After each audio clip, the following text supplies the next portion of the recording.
पाठिंबा देण्याचं काम अजितदादांनी केलेलं आहे. नक्कीच एकंदरीत जर आपण तिघजण जे बोललात ते बघितलं तर पक्षफूट हे एक महत्त्वाचं कारण महाराष्ट्रात आपल्याला दिसतंय आणि एकंदरीतच केंद्राचा रस्ता हा महाराष्ट्राच्या मार्गाने जाणार आहे. आपल्याला माहिती आहे दुसऱ्या नंबरचं सगळ्यात जास्त जागा असणारा हे राज्य आहे.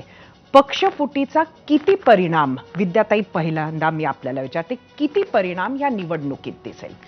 पक्षफुटीचा परिणाम जो आहे तो खूप मोठ्या प्रमाणात आपल्याला महाराष्ट्रामध्ये बघायला मिळेल आणि लोकांनी जे मतदान करून ज्या लोकप्रतिनिधींना निवडून दिलेलं आहे त्यांनीच आपला विश्वासघात केला असं लोकांच्या मध्ये एक हे गेलेलं आहे. आणि लोकांना हे बिलकुल आवडलेलं नाहीये की ज्या बाळासाहेब ठाकरेंनी शिवसेनेची स्थापना केली, प्रबोधन काळ ठाकरेंपासून शिवसेना हे नाव असेल, त्याचं सिम्बॉल असेल आणि त्याच्या सातत्यानं जनमताबद्दल बोलत असतात दरवेळेला आपण बोलता, मात्र जनमत हे 2019लाच जे आलं होतं ते सर्वांनीच जुगारलं.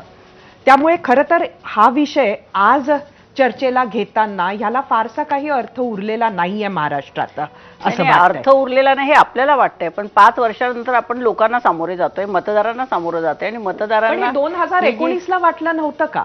2019ला निश्चितच उद्धवजी ठाकरेंना जर त्याआधी 2014 ते 2019 जर 2.5 वर्ष मुख्यमंत्री पद मिळालं असतं जे शिवसेनेला वचन दिलेलं होतं ते अमित शहांनी, आणि त्याप्रमाणे ते मिळालेलं नसल्यानंतर पुढच्या घडामोडी झालेल्या आहेत. महाविकास आघाडीची स्थापना जी महाराष्ट्रामध्ये झाली तो एक नवीन प्रयोग होता आणि तो प्रयोग अत्यंत यशस्वीरित्या शरद पवार साहेबांनी आपल्याला इथे महाराष्ट्रात केलेला बघितला आहे. त्याचे पडसाद संबंध देशभरात उमटलेले आहेत आणि निश्चितच महाराष्ट्रामध्ये लोकांपर्यंत हा संदेश निश्चितच गेलेला आहे की उद्धवजी ठाकरेंवरती अन्याय झालेला आहे. मला याच्यात विद्याताईंना थोडंसं सगळ्यांना आपण छान व्यवस्थित वेळ देणार 2 तास आहेत आपल्याकडे. महाराष्ट्रात जितकी राजकीय फाटाफूट झाली